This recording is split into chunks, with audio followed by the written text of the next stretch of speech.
미국 시장이 하락을 했으니까요. 그럼 저희 나라 시장은 어떻게 대응을 해야 될까요? 답은 뉴스에 웬만큼 다 나왔습니다. 애플이 3% 급락을 했습니다. 당연히 저희 나라에 사야 될 주식은 없습니다. 일단은 매수는 보류하고요.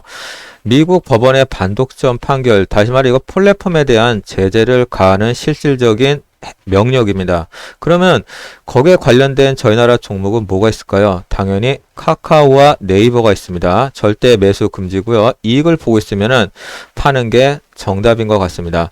뉴욕 증시 애플 악재 하락에 따라서 저희 나라 시장도 하락이 되는 건 당연하고요. 생산자 물가 지수가 둔화한답니다. 그러니까 거기에 맞춰서 생산자 물가 지수, 다시 말해 그러면 판매자 물가 지수에 연관된 그 종목에 대해서 한번 관심을 가져보는 거는 어떨런지요. 롯데 관련 기업, 롯데는 유통도 하지만요.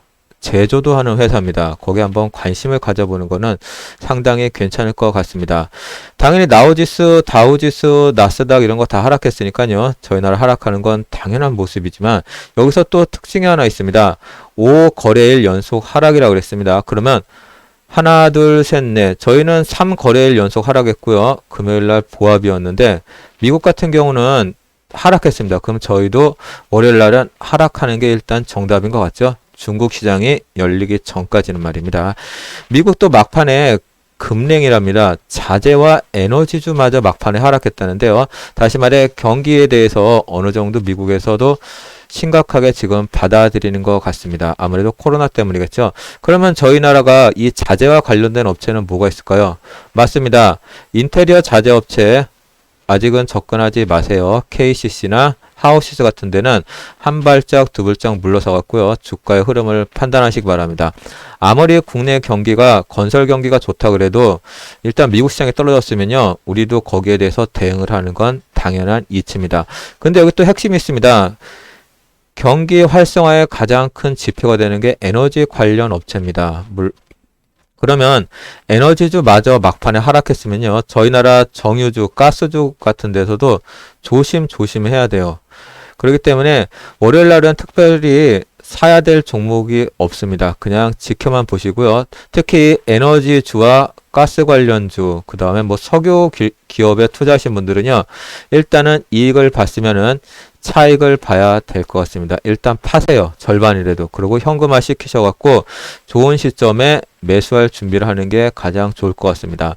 여기 보면은 테슬라 주가도 2% 넘게 떨어졌습니다. 그럼 당연히 LG화학도 악재가 겹치는 모습입니다. LG화학은 매수하지 마세요.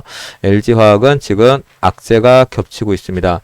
근데 여기서 웃기는 거는 에픽 게임즈와 애플의 절반의 패배. 다시 말해 반독점에 대해서 미국 시장에서는 그렇게 법률적으로는 제재를 가도 거기에 대해서 낙인까지는 안 찍었다니까요.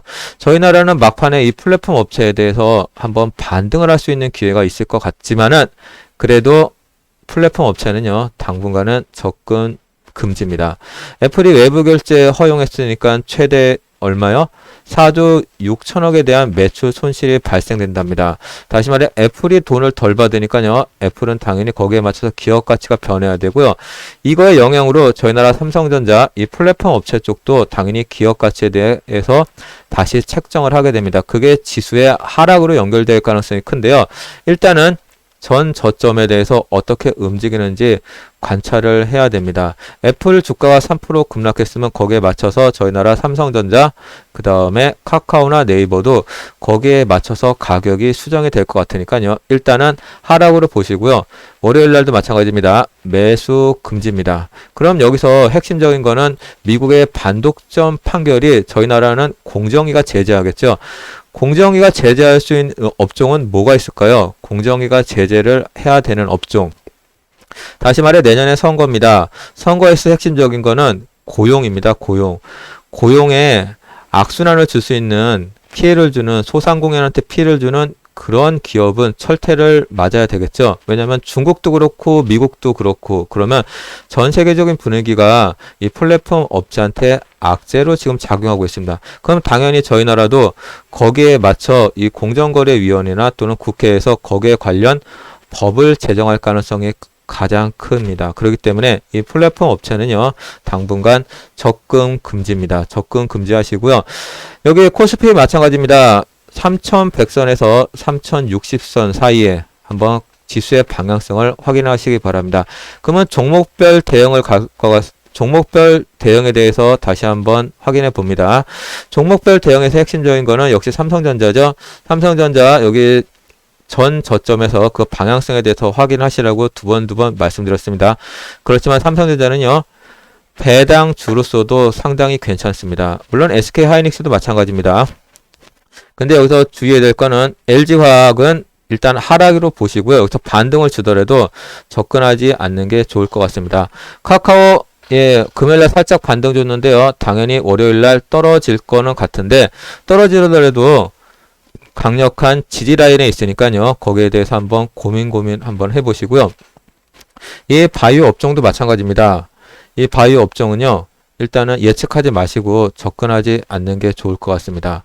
다시 말해, 월요일은 주식시장에 대해서 관심을 갖되 매수는 하지 마시고요. 저점 매수의 시점이 어딘지 파악하는 선에서 월요일은 관망하는 게 좋을 것 같습니다.